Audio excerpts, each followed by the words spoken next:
everyone. I am Wink. And I am Skillz. And this is Scream Cheese, a show where a couple of guys who are really into horror movies discuss horror movies. For this video, we're talking about Session 9, directed by Brad Anderson and starring Peter Mullan and David Caruso. This is often recommended as like a hidden horror gem. It's basically about a group of guys that work for an asbestos removal company, and they're hired to do a quick cleanup of an old abandoned mental asylum.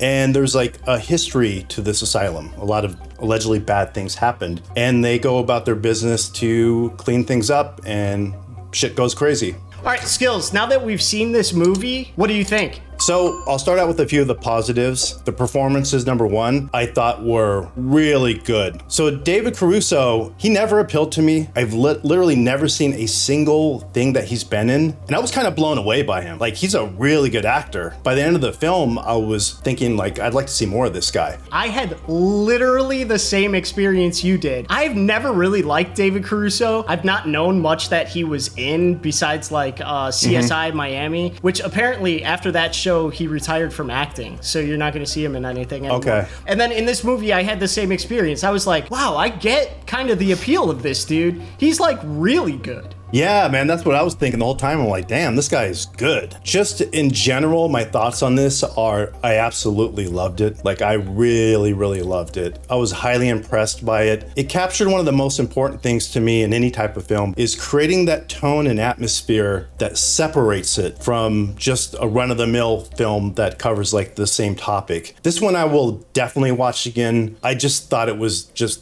awesome. When you were like, hey, we should watch Session 9, I told you I had seen it before, but that I hadn't paid attention to it because I didn't recall it really. Well, as I watched it, I realized, oh, dude, it's all coming back. I definitely watched it and paid attention, but I forgot all of it, man.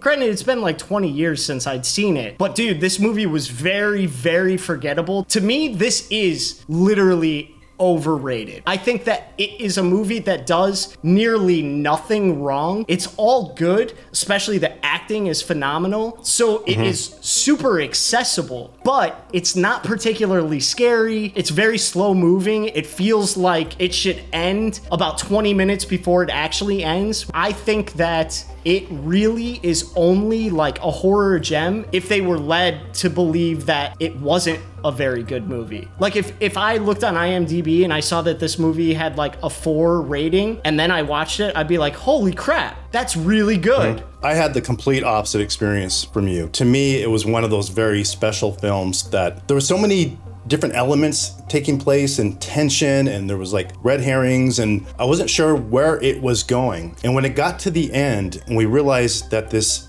demon, whatever, that last line in it, I live in the weak and the wounded. That was just chilling. And when I turned it off, I couldn't stop thinking about it. I guess on the DVD, there's deleted scenes and an alternate ending. And from what I understand, that is a better experience. I know some people maybe aren't as crazy about kind of open-end endings, but I guess the alternate ending is a lot more or more so complete. But yeah, for me, it was just unnerving. It was creepy. It was tense. Like, I loved it. The ending was logically consistent, but unsatisfying. And I did find that kind of having an open-ended ending the way that it was, that was good for me. Like I said, I don't think that the movie does anything wrong. In fact, one of the reasons why I think people call it like a hidden gem is because a lot of really good horror are like really good the whole way through, and then in the end, they just have really crappy letdown endings. And it's like, all right, well, I guess the journey was enough. But with this one, it's like, oh, that makes sense and that's good. I feel like this is a great movie for the most casual, dipping their toe in like horror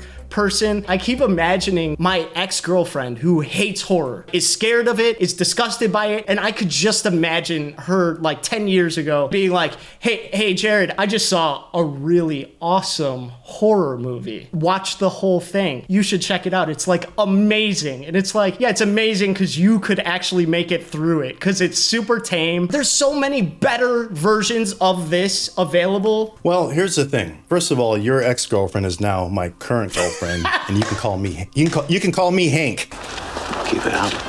Yeah, I got it up. That's the problem, right?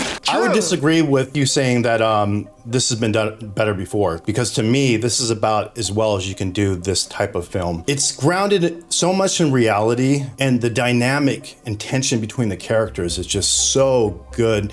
This is probably like a difference in taste, because I loved The Machinist, which was the next film that I think Brad Anderson did after this. And I didn't you weren't know crazy that. about that film. I was not crazy about that movie. No. Yeah, and I love that film. And it was the same with this one, where it had so much atmosphere and tone. I'm sure if you're watching this review, guys, you already know this, but that mental hospital that they shot at, that was a real place. When they went there to shoot, they literally had no set dressing. That's kind of creepy too, and I think that adds some authenticity to it, because it just felt so raw and real. That's actually something that I cite as a problem with the movie. I could tell that somebody wanted to shoot in this place because it looked scary to them. And to me, it didn't translate as being creepy to me. Give that task of creating that look in an artful way, and they're gonna do it better. It's gonna look creepier. And on top of it, I could tell we're watching daily. They're supposed to be getting work done, and I can tell daily they're in the same parts of this thing, not getting it done. And it's like, I could have told you by Wednesday that they're not gonna have it done by Monday. That was my only small nitpick with it. So much of like the overt plot was dependent on Gordy making the still, where we gotta get this done really, really quick. He's stressed at home, he's got a new baby, all that kind of stuff. And I guess it's not like crucial to show that, but I never got that. It felt more like they were kind of just chilled doing the job. It didn't have that like tension. Right. But again, it probably wasn't that important because that wasn't the focus. But I will say though, just even the little story about how he went home and brought his wife roses or flowers and tried to get fresh with her, and then like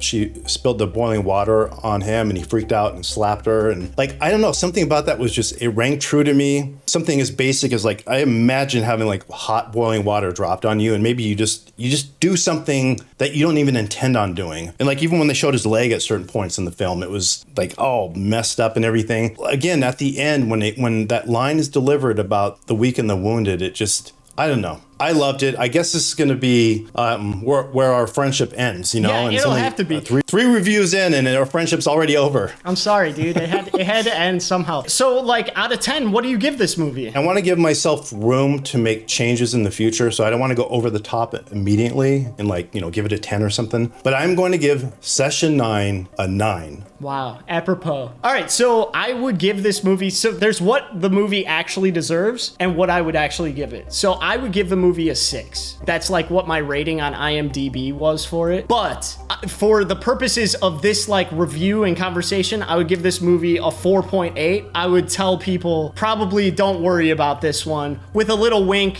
in hopes that maybe they will check it out, because I think it's actually pretty good. But I think that the best experience you're gonna have with this movie is if you go in believing it's not very good. Then it'll have the opportunity to make you feel otherwise. Yeah, again, for me, it's literally a masterpiece for me. Damn, So dude, that's crazy. Well, Yeah. I'm glad that you felt Yep. that way, dude. That's awesome that it could have that effect on you. It definitely didn't have that on me. I think you're just a hater, man. I am, dude. I think it is overrated. This is like there's so many more movies that you could suggest to somebody that is going to give them a better experience, in my opinion. Honestly, I can't say it would be a great one to recommend, because I realize it's a very slow movie and it doesn't have like an over-the-top in-your-face payoff. So I get where you're coming from, but for me, again, this is my personal opinion, my personal taste.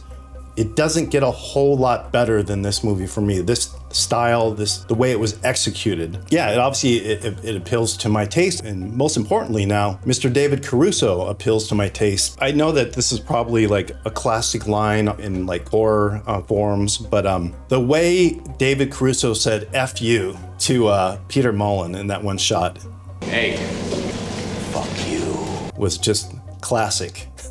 Just the way he delivered that line. If you've been listening to our conversation, please let us know in the comment section below what you thought about this movie. Do you agree with me or do you agree with that guy? Also, let us know if there's a movie that you think is a hidden gem that we should be checking out. Yes, definitely give us your recommendations. Well, folks, thank you so much for watching our discussion. We will see you next time. Peace out, cheesers.